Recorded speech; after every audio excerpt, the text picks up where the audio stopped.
कोल्हापूर जिल्ह्यातून एक अत्यंत धक्कादायक आणि संतापजनक घटना समोर आली आहे. परतवाडा प्रकरणानंतर महाराष्ट्रातून सावरत नाही तोच आता कोल्हापुरातील पुलाची शिरोली गावात असाच एक प्रकार उघडकीस आला आहे. प्रेमाच्या नावाखाली विश्वास जिंकायचा, मुलींना जाळ्यात अडकवायचं आणि त्यांचे खाजगी व्हिडिओज बनवायचे, नंतर ब्लॅकमेल करायचं. या घटनेमुळे संपूर्ण जिल्हा हादरला आहे.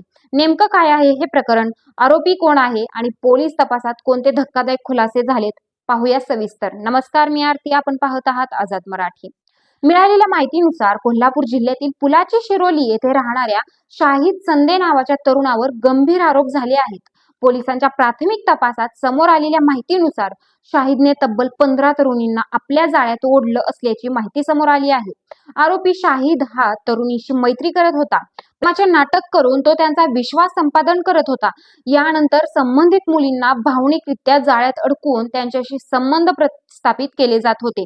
इतकंच नाही तर या खाजगी क्षणांचे व्हिडिओ गुपचूप तयार केले जात होते.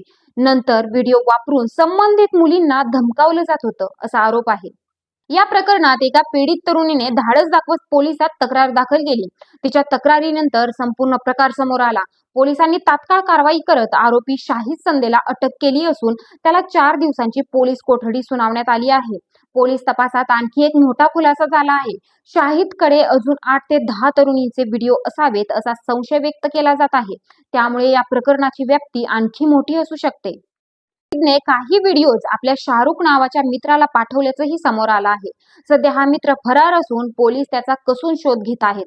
या घटनेमुळे पुलाची शिरोली गावात संतापाची लाट उसळली आहे.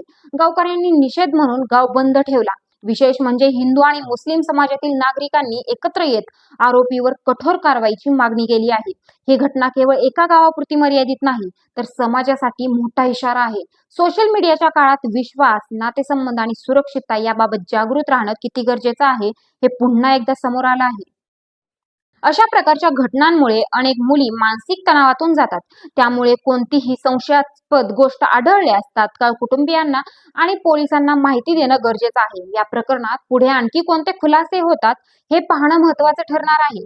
अशाच महत्त्वाच्या आणि अपडेट बातम्यांसाठी आमच्या चॅनलला नक्की फॉलो करा. धन्यवाद.